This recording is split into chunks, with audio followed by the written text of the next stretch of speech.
Okay, my name is Dr. Anacleto Millendez, the founder of the Beautiful Heart Foundation and the host producer of the Beautiful Heart Show at KMVT 15 Silicon Valley Community Media.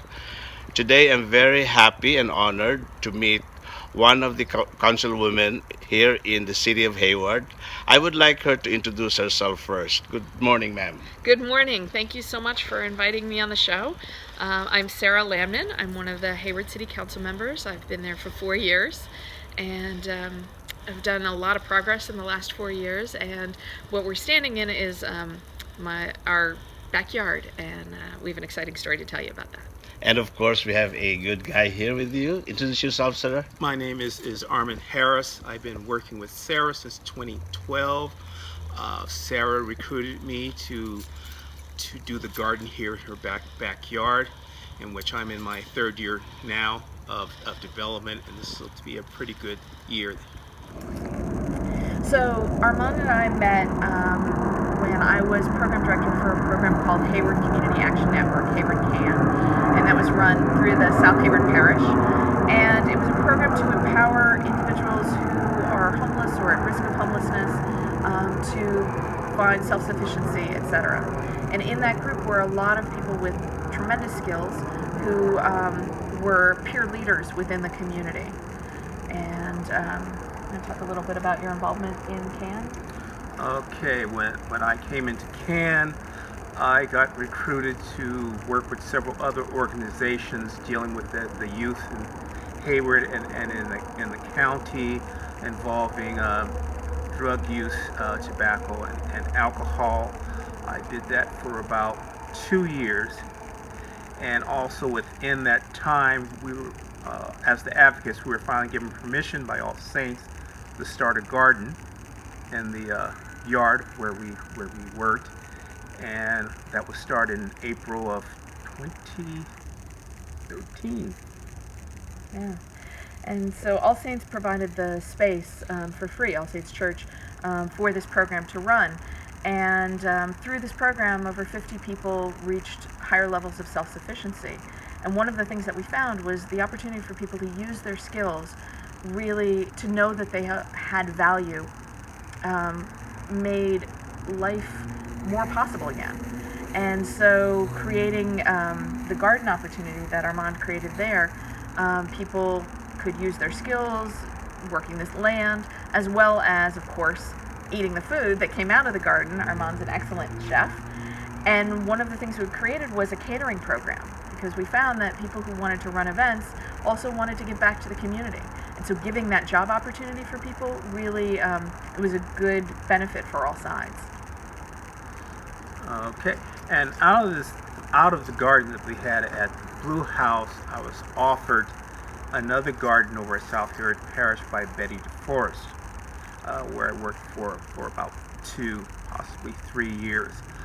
Unfortunately, that was something that did not work out the way I wanted it to work out, and I decided I needed to leave that garden, and I gave my first announcement at a task force meeting, task force in homelessness in Hayward meeting. Sara was in charge of that meeting, and I got offered some land. Didn't know who the land was until Sara told me that it was her newly acquired property here, and so I accepted it. Yeah, so when we moved in, my husband and I wanted to expand a little bit and bought a new home. And so that's where we're standing right now. And these beautiful fruit trees were already here, as well as the garden box that you see. But the rest of the land was pretty open. And having seen the garden that Armand did at All Saints, I knew that he knew how to keep a place tidy, which was important. I didn't want my neighbors to have problems, but also how to both grow food, water efficiently, and also to use that food. And so in the first year, about 700 pounds, was it? First year was about 700 pounds. It's about equal that or a little bit over, plus there was additional food that was given out to friends and associates, which probably brings it up to around 900 pounds of food out of this garden. this year. So 900, almost 900 this year, 700 in our first year, and so the food goes back out through the South Hayward Parish Food Pantry to people in our community who are hungry, and or through nutrition programs. So people are learning again how to cook the food, how to have healthy, nutritious meals in the community, and Armand co-leads those classes with another woman, Marcy Timberman.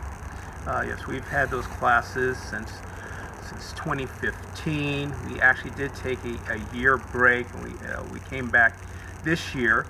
And yes, we do bring in some of the, especially herbs from this garden, to use in the cooking classes and other food presentations we do around the city. Yeah, so we're thinking that this was a demonstration effort to see if it could work, how would it work, etc. And so hopefully I get reelected, and we can really expand this program. And Hayward has a lot of deep lots, a lot of underutilized turf, and you don't even always need a ton of land to be able to grow nutritious food and help get it out into the community and create job opportunities for people in need. And that's where I come in. I do basically a weekly posting of this garden to show people what I have, but also how to plant where you utilize your space and still get a good crop that will help you and possibly even help your neighbors. Okay, this is what is known as a shared bed, and I have quite a few shared beds around here. It's where you take different crops and put them in close proximity of each other, but without them interfering with each other. So here in front you'll see the African blue basil, and on the sides of it I have the Savory peppers, which are a type of habanero, and then I have the red rum bunching onions. And in this way I can grow several crops. And there's right now about 18 crops in here in this box. Last year it was 20. But 18 is a good number, and it allows me to water more efficiently because more space is used for plants. And because it's used for plants, the plants are getting watered and not the dirt. And that's why I also do the bordering too. So also planting around the box. And all told, about how many crops do you have here in the garden? In the garden I have over 60 new crops, which we add on all the herbs, that's well over 100 crops.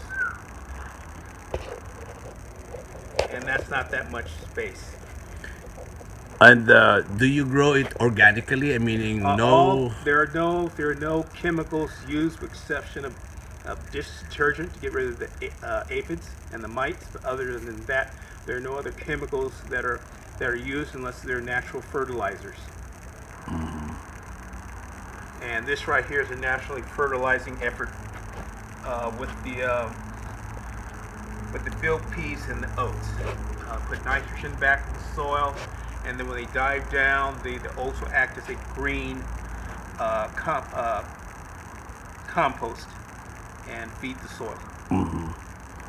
And so mostly herbs and vegetables. Mostly herbs and vegetables. The only fruits I do are in the spring and summer, and that's your peppers and your tomatoes.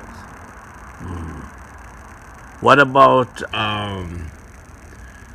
the fruits that are existing here? Can you mention some of them? Yes, this is the apricot tree. There's question about this tree in the first year and whether it was going to produce, because it didn't produce for a while. I trimmed the tree, and that spring, it had a bumper crop of apricots. And the apples each year are getting sweeter. Okay. And bigger. That one are the apple trees. Yeah, they are. Yeah. And there's multiple varieties of the trees. Yes. Too. Yes. And our plum trees did very well this year also. So I will have to radically trim those trees. Uh-huh.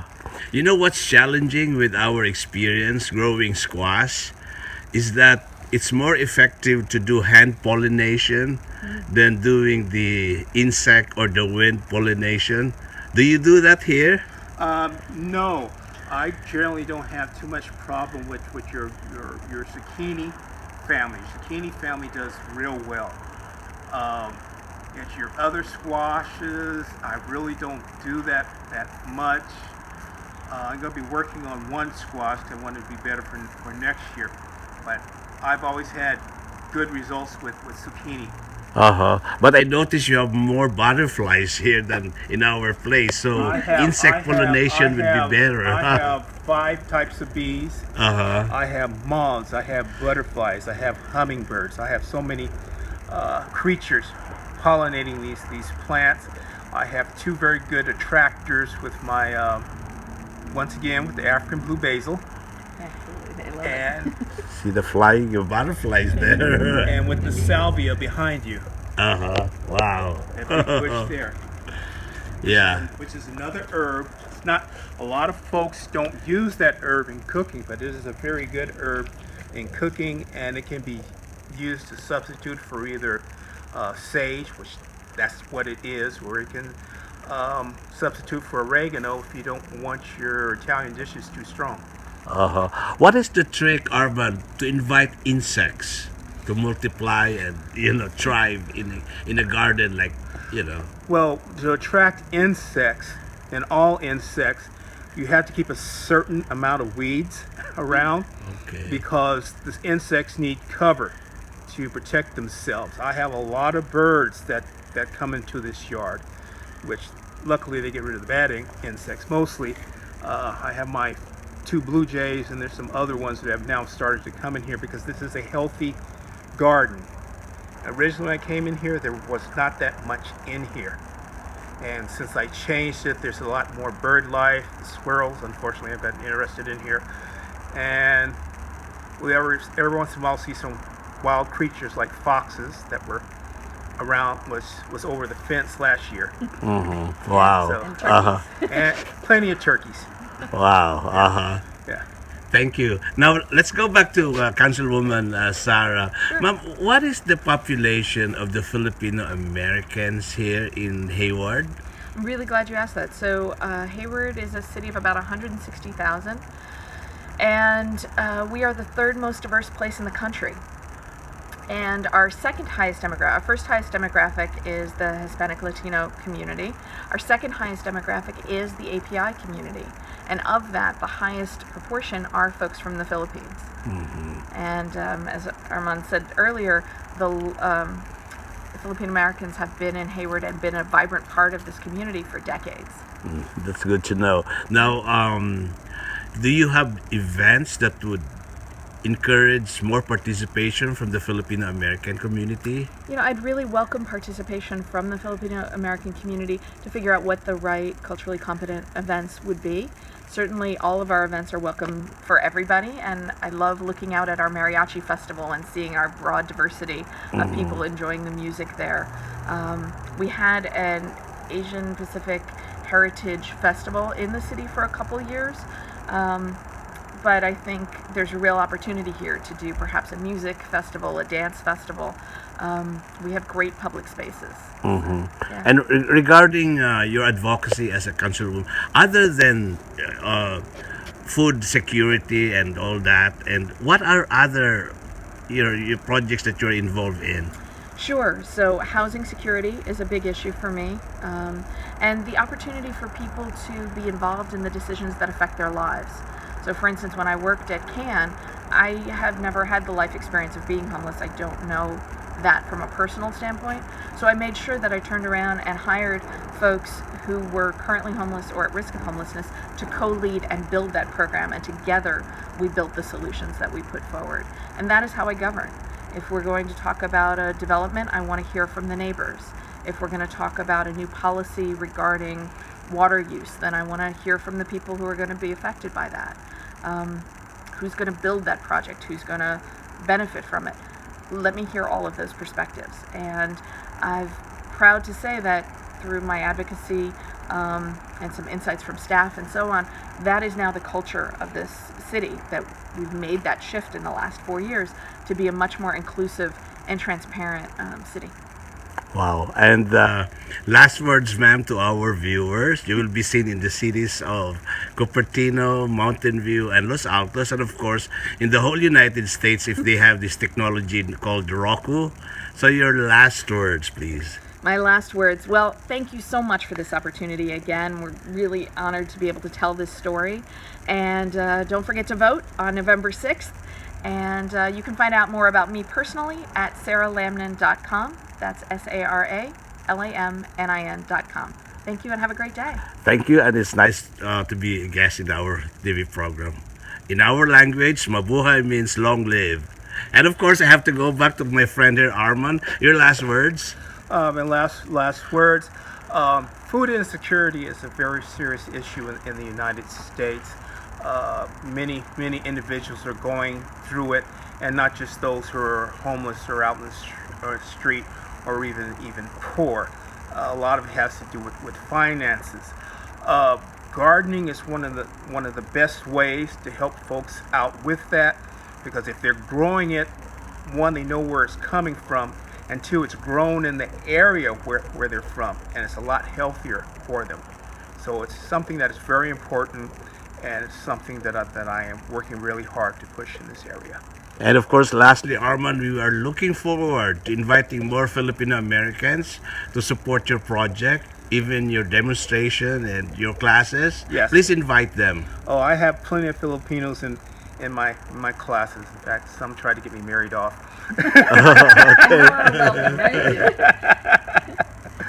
And more are welcome. Yes. Yes. Okay. Absolutely. Salamat po. Okay, thank you so much, and may God bless all of us. Mabuhay!